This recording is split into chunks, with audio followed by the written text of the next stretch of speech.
Welcome to the HR Chat Show, one of the world's most downloaded and shared podcasts designed for HR pros, talent execs, tech enthusiasts, and business leaders.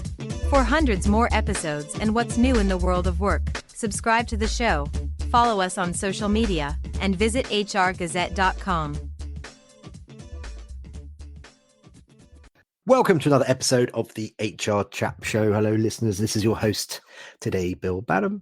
And in this episode, we're going to explore the big ideas impacting the world of work, leadership, and innovation in HR. And I'm joined to help me on that journey today by Jeff Weber, Chief People Officer over at Breeze Airways, a premium leisure carrier that's redefining affordable non-stop services across the US. Jeff's career has spanned some of the most forward-thinking organizations, including Ancestry.com. Jeff's not only driven innovative talent strategies, but he's also held leadership roles in HR communities and advocacy organizations like the Women's Leadership Institute and the Utah SHRM chapter. Jeff, how are you doing today? Welcome to the show. I'm great. Thank you, Bill. Appreciate you having me on the show. So let's get straight into it then. As we like to do on this show, why don't you start by adding to what I just said? Why don't you take a minute or two and tell our listeners a bit more about yourself, your career background, and also what gets you up in the morning, Jeff? Yeah, absolutely, Bill. Appreciate you asking that question. For me, it's all about how do we leverage the talent in an organization to best accomplish whatever the business mission or strategy is of the business. And that relates to both how we engage the hearts and minds of people who work for that company, in this case, team members at Breeze, and how do we get them really excited about what we're delivering every day as far as the guest experience for our customers. I'm interested to know what first interested you in terms of joining Breeze and what made that opportunity stand out for you. So what initially interested me in Breeze, David Nilman, the CEO, reached out to me and asked me if I'd be interested in taking on the Chief People Officer role here at Breeze. And my first response was, David, I don't know anything about airlines, so maybe I'm not the right person for this role. And he kept calling me despite that. And he's pretty persistent, as you may discover, in his history of founding 5 different airlines. So he kept calling me. We talked more about it. He said, I don't really want someone who has been in the airline industry before for this role. I really want someone that's going to bring a culture like you had at the software companies you built, and utilizing technology to build that kind of culture. So that became pretty apparent that he was very interested in that.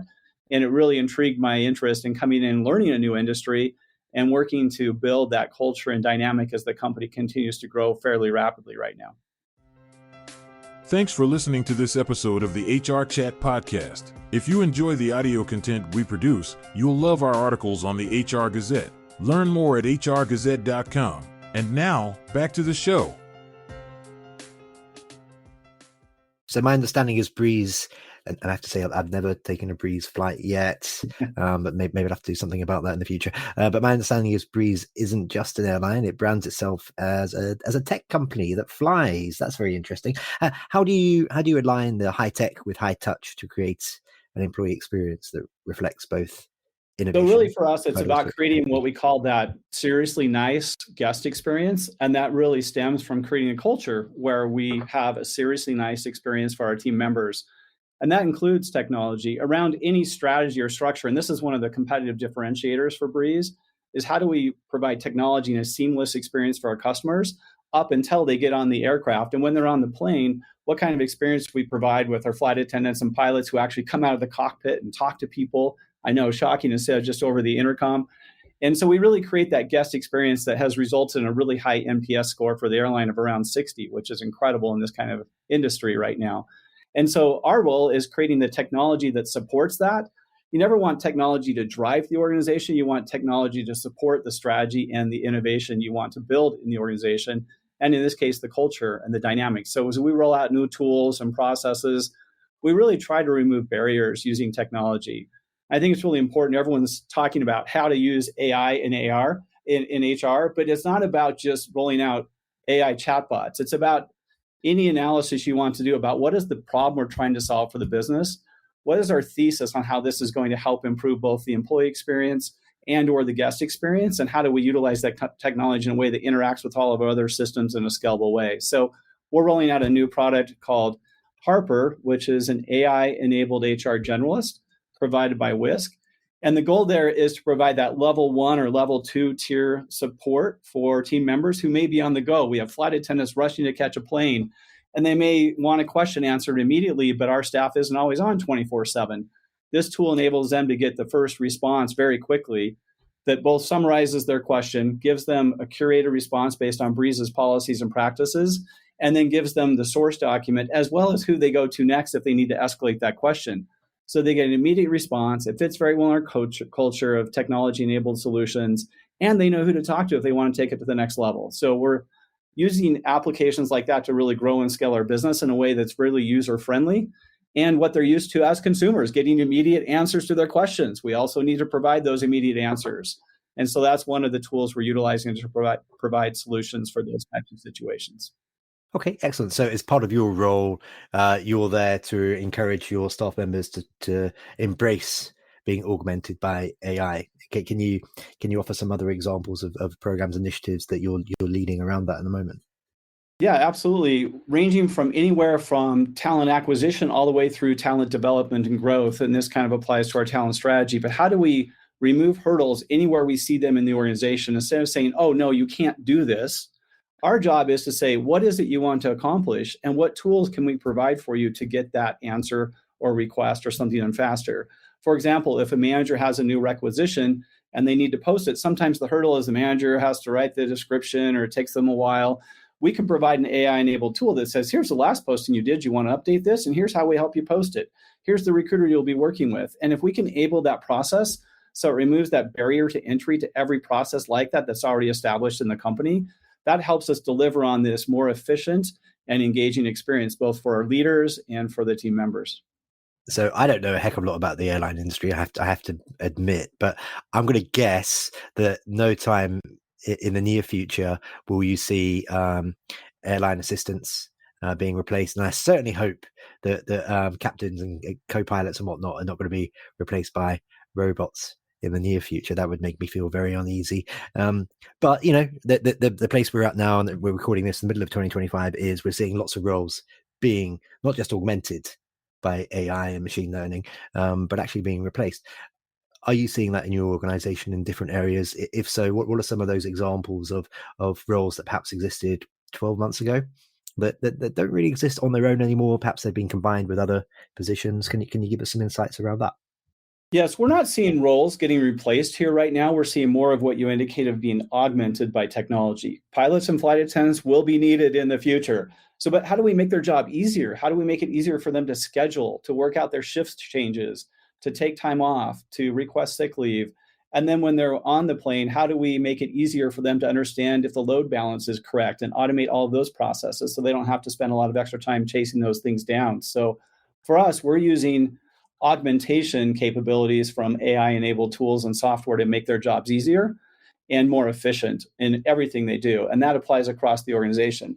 Our guest experiences team, they all work from home and they're all remote, but they utilize AI-enabled technology to help our guests answer their first level questions. And then they take the escalated questions that make it much more efficient for our guests to get immediate response, especially when they're airport asking a question and they need immediate answers. But then our team can also take those escalation questions and help them get responses in those as well. So that's how we're using technology right now, not just to replace anyone, but more to augment what their current roles are doing. Okay, very good. So across your career, you've been responsible for building people functions, of course, from the ground up. What practical steps can HR leaders take to effectively define their vision and influence areas like technology, talent development, and the future of work? We like to have practical takeaways on this show. Go. Yeah, okay. Well, that's a broad question. For me, I always come in and start with what is the business strategy that needs to be delivered on? What is the mission? What is the strategy? What are the key initiatives that need to be focused on? And then how do we build our talent strategy around that? And usually I build that into 3 functional areas, which are pretty normal, I would imagine.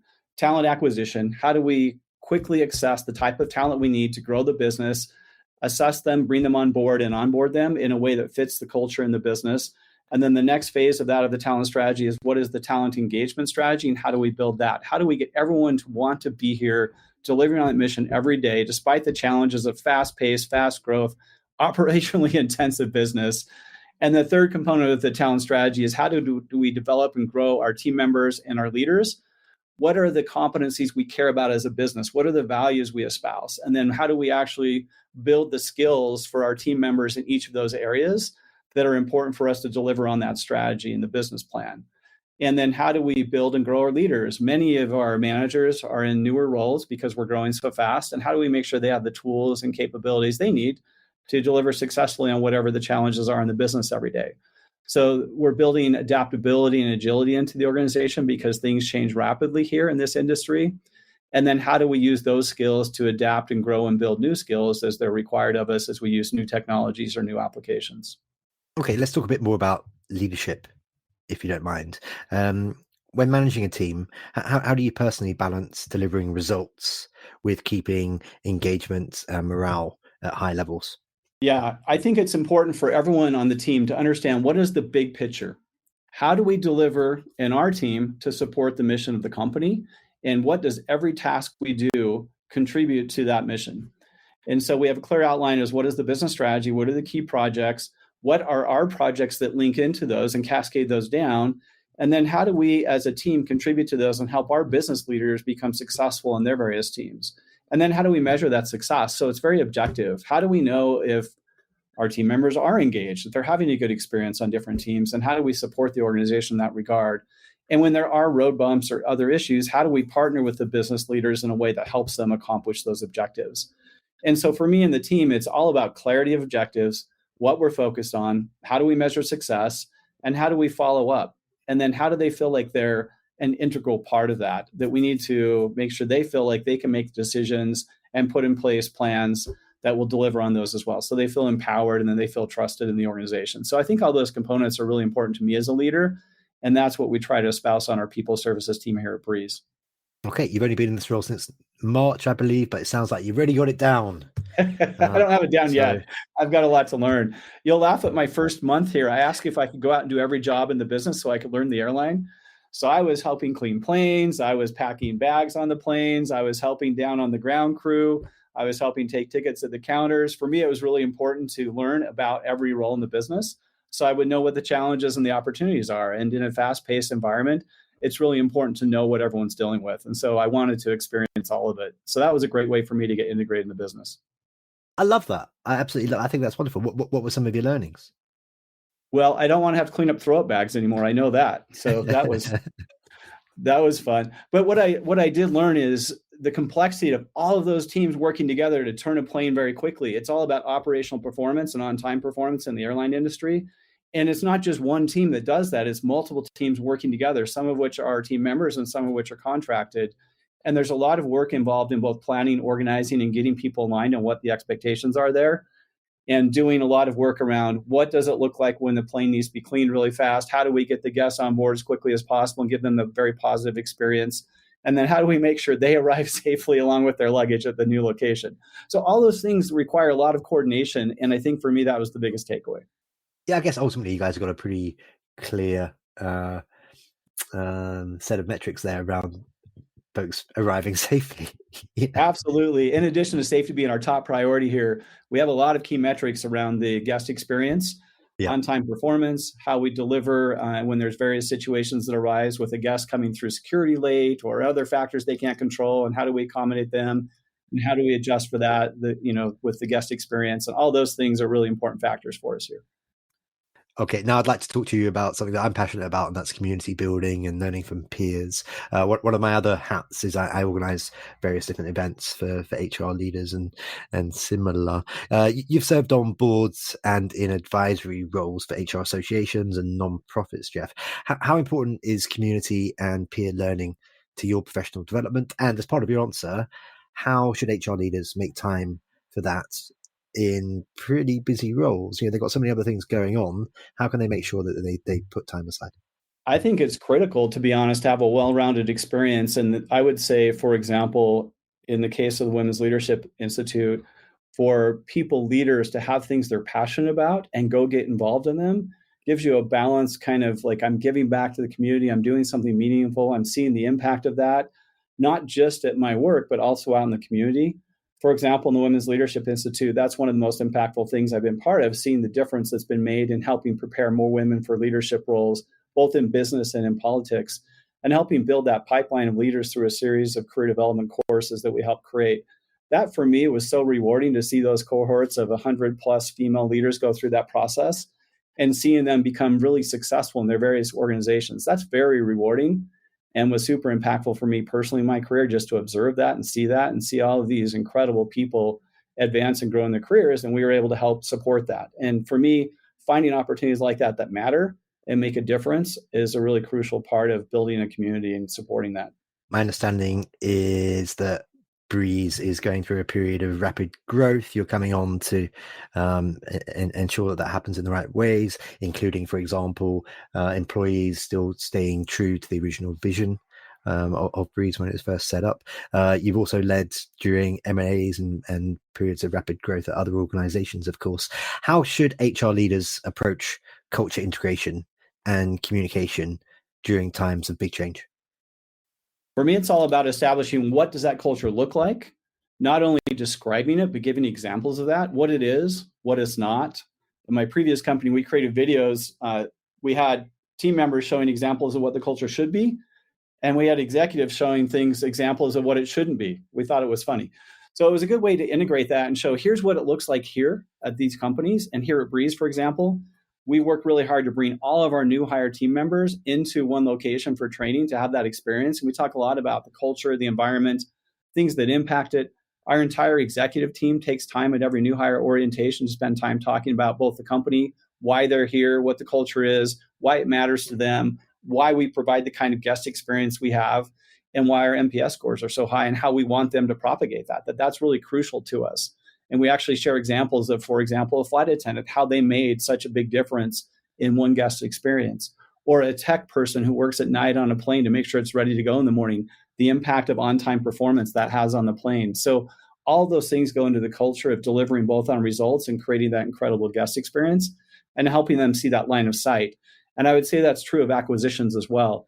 Different companies have different cultures, and let's just acknowledge what those good things are from each culture and try to adapt to both of those, but be very clear about what the intended outcome is of the culture we want to establish and how that fits with delivering on the business plan in a very optimal way. And so as we've done acquisitions in the past, we preemptively spent a lot of time flying out as an executive team, meeting with those teams, talking about the culture, the environment, the things we care about as a company, answering questions, making sure people aren't in the dark, and over communicating as much as possible about what this means for them, what the impact is, and what we expect going forward. Okay, very good. One for our HR innovators out there. What advice would you give to up and coming HR professionals, new professionals, looking to future-proof their careers? We are living in very changing times, so that they can make a meaningful and long-term impact. I'm sure the HR function is very different to when you started, right? It is 100% different than when I started. I think what's been evolving is the need for HR leaders and the practitioners to really understand the needs of the business. What are the current business trends, conditions, requirements? What's happening out there? How hard is it to get funding? What is that funding used for? How do we scale and grow the business? What are the business imperatives that we have to deliver on? And then how do you as an HR leader or as an HR practitioner work with the business leaders to deliver on that? We should no longer be the police or compliance department. We should be the, how do we help you deliver on your business plan department? And how do we help you think about what's coming next? How do we stay really engaged in what's coming in the future? You mentioned innovation. We should be on top of what are the new trends and resources and tools that are out there. I spend at least an hour to a week looking at new trends, from AI-enabled tools to what's happening out there with coaching and development, leadership planning and development. And I want to stay on top of it. I'll do demos even if we're not looking for a tool, just to learn about what's being created out there. And it's coming very fast. AI will accelerate very rapidly some of the tools and resources that will now be available. We need to know what those are. We need to be on the cutting edge, and we need to understand if they fit or don't fit with the needs and the strategy of the business. So I think that's very important to understand both how technology can be applied to deliver on the needs of the business and really understand that well. So business leaders don't see you as someone that tells them what they can't do. They see you as someone that tells them, here's how you can get done what you need to do and some tools we can help you use to do that. I'm going to do it. This episode has flown by, Jeff. Before we do wrap up for today, I've just sent you a connection request on LinkedIn. I'm assuming that's one way that folks can connect with you and learn more about what you're getting up to. What are some other ways, if there are any? And of course, how can they learn more about what's happening over at Breeze. Absolutely. Very excited to connect with people and learn more about what they're doing and how we can apply best practices across the board. Again, that's part of why it's been fun to be involved in the executive forum with Sherm and others to really learn about best practices and how we can apply those. Awesome. And if folks want to connect with you, is that LinkedIn only? Are there any other ways that they can connect with you? That's really the best way. That's what I check and stay up to date on. Me too. I'm not cool enough to have a TikTok. Okay, very good. That just leaves me to say for today, Jeff Weber, thank you very much for being my guest. Thank you, Bill. Pleasure to be here today. Thank you for having me on. And listeners, as always, until next time, happy working. Thanks for listening to the HR Chat Show. If you enjoyed this episode, why not subscribe and listen to some of the hundreds of episodes published by HR Gazette? And remember, for what's new in the world of work, subscribe to the show, follow us on social media, and visit hrgazette.com.